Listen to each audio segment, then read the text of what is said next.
What up, peeps? So, how y'all doing? I'm good. Today's video is about one aspect of culture that needs to be addressed, and it's the way that we speak. Yep, I know it's not one of those really heavy videos, but it's the way that we speak. Now, I'm a football fan, as a lot of people know. I'm also from Southeast Louisiana, as a lot of people know, and we have a different way of speaking. And I don't mean as far as our accents, because we do have an accent, but I mean the way that we pronounce different words, like this, there, these, instead of this, there, these. We say, I say three, but my dad says tree, and it's because of the French roots and stuff. And that's not exactly what I'm talking about. Not really. What I mean when I'm talking about a colloquialisms, and a colloquialism is the use of a word, the invention of a word, as used today.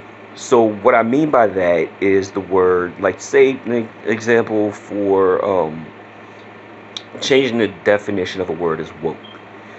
Normally the word would have meant no longer sleeping. You're woke.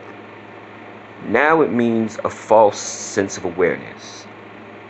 So when somebody calls you woke, that means that, you know, you think that something is what it is when it isn't, and woke is just another term to kind of make fun of you. For example, as far as creating a new word, mansplaining, manspreading, those words are not in the dictionary, but they're used by people.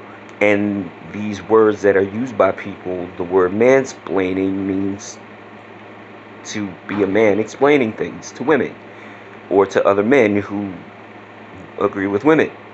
It's a sexist term. Manspreading is, when you're sitting down, and when you're a man and you're sitting down and you open your legs because, your junk gets sweaty and, sticks to your legs and stuff. It's uncomfortable. I mean, it really is. I'm just saying, not to be gross. It really is.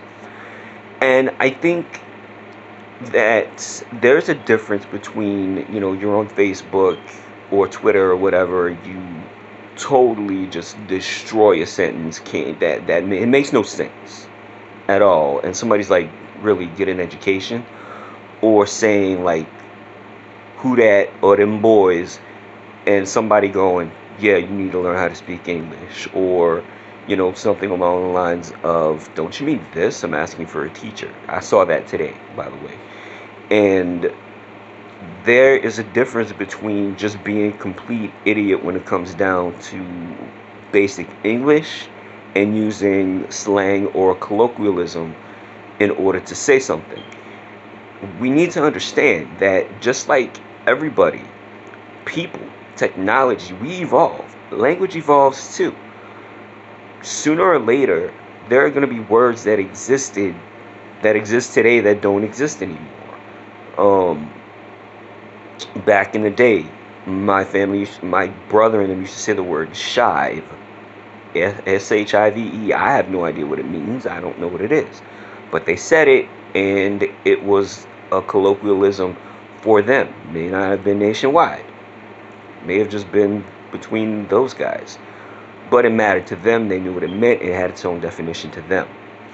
That doesn't make it invalid, but it's no longer used, so therefore I guess it is invalid. So in order to say that no, this word makes no sense and shouldn't be used, you have to pretty much tell people what they can and can't say and what something means to them.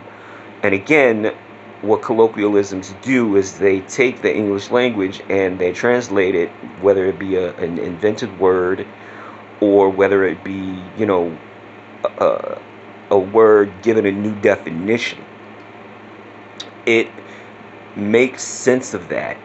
And that's why words like woke, mansplaining, manspreading are acceptable, is because when somebody says words like that, it becomes words that are, or definitions that are used by multiple people, and it becomes a thing, a fad, a meme, or whatever. So that's why I think people have to understand that words and culture are very much intertwined. So that's my video. Leave me a like, comment, subscribe, do all the Facebook stuff. I mean, I say Facebook stuff. Do all the YouTube stuff, and I'll talk to you guys later. Deuces.